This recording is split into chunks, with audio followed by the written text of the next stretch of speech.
It feels like forever since I filmed a video, but that's because it's been such a hectic week. It's Sunday. I'm supposed to have a video out tomorrow, and I thought, why not just sit down, relax, and knit while I chat with you about some stuff. Before you get started, hello, my name is Bash Harry, and this is the Harry Knit. We do knitting content here, but I also have a lifestyle channel called Bash Harry if you want to check it out somewhere in the cards after this video. It's been a long time, I think, since I've sat down and really talked to you guys. I think the last time I did a knit and chat was probably my knitting goals 2022, and that actually had way more views than I thought it would, so thank you so much.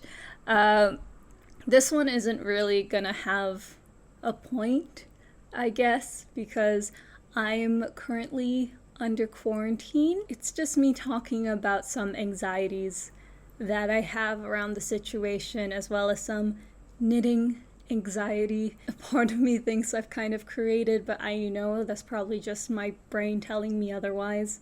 So I have my coffee, I've got my knitting, and let's just chat. Today I'm doing this back panel. It's a test knit from Taro Knits, who surprisingly I also knew as a blogger, because I mentioned it in my podcast. I did the thin air sweater test knit from Lily Kate Makes, and I knew her back in our blogging days. And Taro Knits, her name is Ange, she also was a blogger, and we used to comment on each other's blogs 5, 6, 7 years ago. So it's just really incredible to see all these amazing people who I knew as bloggers now becoming amazing knitwear designers. But yeah, I am test knitting her basic sweater. This one is mohair. So she calls for no mohair, but you can definitely use any type of yarn you want. I'm using 3 strands of mohair that I got from Hoko a few weeks ago. It was originally supposed to be used for my orbital jumper, but I wanted to use pink instead, so I'm using this for all the panels. This is the back. It's almost done. I gotta go through all the rows, and I think I'm down to the last 10, 12 rows. And I'm a pretty fast knitter, so I thought, you know what, it would be a good thing for me to finish this while we chat about life and all that good stuff. So, yeah, let's get started. I guess the first thing we gotta do, as always, is to discuss the elephant in the room. That is COVID. I don't want to talk too much about it. I don't want to talk too much about the panorama. But my family is currently under quarantine. We're currently isolating in our house. I tested negative on my art test. I do it every 2 weeks for work. And I tested negative, but I did that on Friday. But my parents' PCR tests came back positive on Saturday. So we immediately got into quarantine. I had to inform my boss about work and how I wasn't able to come in. I work as a DJ. I'm a part-time DJ. So, my pay relies on me being in the DJ booth. It's also one of those jobs where everyone's kind of reliant on you to be there to share the news. So it was pretty hectic when I woke up in the morning. And I just woke up to all these messages, and my sisters messaging me, and my parents staying in their room. And then I just had to fill in all these forms and things. But I'm okay, thankfully, because now since my parents are positive, I'm going to have to take care of my siblings. We're going to have to make sure we are safe and that we live comfortably as much as we can while we're at home. For me, personally, I don't have any symptoms. I don't feel like I am affected, I'd say, as much as my siblings are. So I'm hoping it stays that way, because I know that the side effects or the symptoms can be very, what's the word? I don't want to come off like I don't care about it, because of course I do. I want my family to be safe. It's just right now I don't have the symptoms I feel healthy-ish. I feel as healthy as I normally do. And I hope it stays that way for the benefit of my younger siblings, so I'm able to take care of them. Because my parents and my other sister are basically just isolating themselves in their own room. So right now, I've only really seen my sister, my baby sister, and my brother. And obviously, it feels strange to be taking care of the household like this. Because back during the first wave and the second wave, when we were quarantining or staying at home as a family, none of us got the virus. None of us was particularly affected. It was the third wave with Omicron. There's so many people that are kind of, yeah, there's a lot of people that are currently staying at home, isolating, and who come back positive. So the third wave has affected us like that, but I am hoping that we are okay by the end of it, because my sister, she's all right. She just needs to get back to work once she's safe and does start feeling better. My sister Aisha obviously can't go to school, and my brother is doing what he's doing. So for me, I'm very lucky that my job at least is part-time and it's accommodating, obviously, because I'm not able to take as many slots as intended this month. I am having a bit of a pay cut, but that's okay with me because I still work. I have other income, so it doesn't really affect me too much. And of course, I live with my parents, and I can survive. Thankfully, we have a really good support system, but it does make me a bit anxious, I guess, with everything that's going on. The silver lining to it is that I have more time to knit and make videos, which is so silly, I know, but I'm just trying to see the positives in all of this without, I don't want to call it positives, I want to see the silver lining so I don't get too stressed out or anxious about everything. Like, I had quite a few plans this week and next week with what I was going to do. I had work lined up. I had a few things to shoot for other people. But since I am staying at home, of course, that's a little difficult to do. The best thing that I can do is really to make sure my siblings are safe, they're well fed, they're clean and protected.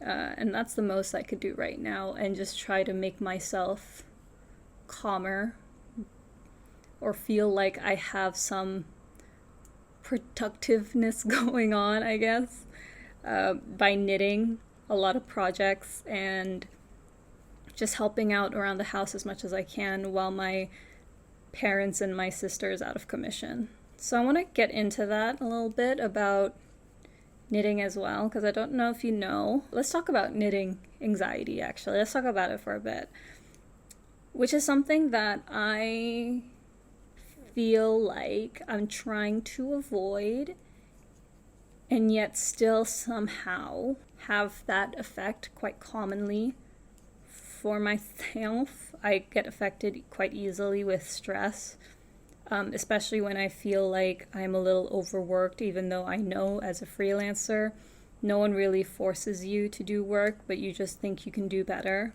And so I started making this channel to kind of talk about my knitting and just to get back into making YouTube videos, because I have a main channel, like I said, but I wasn't really feeling happy with it. I think it was going very directionless, and that made me kind of sad because I still love making YouTube videos. I started when I was like 18 and I'm 24 now.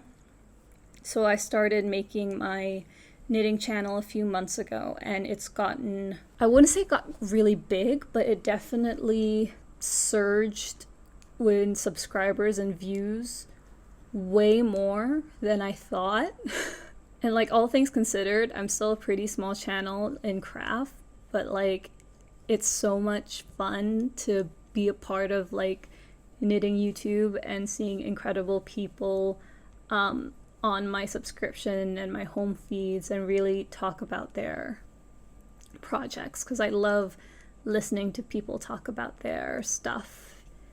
And it's great to make YouTube videos that make me happy and that make me feel really excited to start knitting again, because it's something that I was doing since I was 13, 14.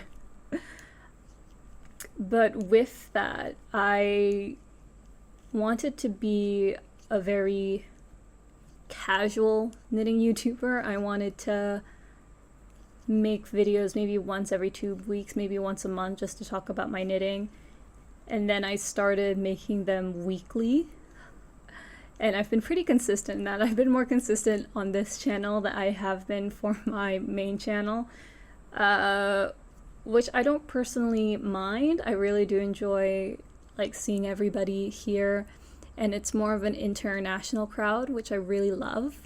But I guess with that, I feel a little bit of anxiety when it comes to making videos, as I have for the past 4 or 5 years of being on YouTube, because I know what it feels like to have burnout.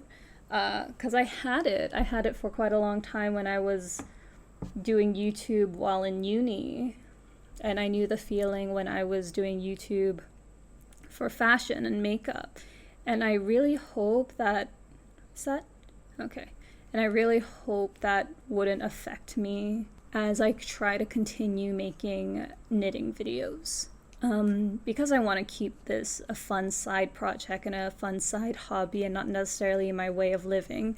Because I think with YouTube, we have to recognize that, you know, YouTube is a great way to express your creativity and to meet amazing people with your same passion and mindset, but you shouldn't feel overwhelmed by it, especially when you see people who you want to compare yourself to or you want to be like. I think it's a very unhealthy way of looking at YouTube, because I've gotten some comments from people, not recently, but when I was starting out YouTube or when I was doing my main channel things, they would always ask, how do you get on YouTube? How do you make money off of YouTube? A lot of these kind of questions, when really, yes, it's an option, and I say it's definitely a possibility, but it's also something that I do for joy. And thinking about it like that has helped me so much mentally than to think of YouTube as a career. It's definitely helped my career, I'd say, especially being a fashion blogger in uni, but I wouldn't say I would consider it a source of income, and I wouldn't say I relied on it for anything. That being said, though, when it comes to a knitting channel, I'd say, or knitting content or craft content, I think it's a little different because the community is so small by comparison to being a fashion or beauty content creator, because it's such a niche thing, you know? I can name you maybe 4 or 5 knitting craft YouTubers that are really big, like Very Pink Knits, who I used when I was starting out YouTube. Jess Phillips, I think that's her name. I know I subscribed to her and for her sewing, and now she's getting into knitting and crafting. But I'd say mostly the knitting channels here are smaller than those who... There's a smaller quantity of craft content than there are for fashion and makeup. And I don't necessarily think it's a bad thing. I think it means the community is more close-knit and it's easier to get inspired by things. And what I like about it as well, at least from the people that I watch, they're very positive and open about their projects, all the good and the bad, and it's very nice to see. It's not necessarily too focused on the product. It's not focused on your body and things like that. And it is a much more positive experience, in my opinion.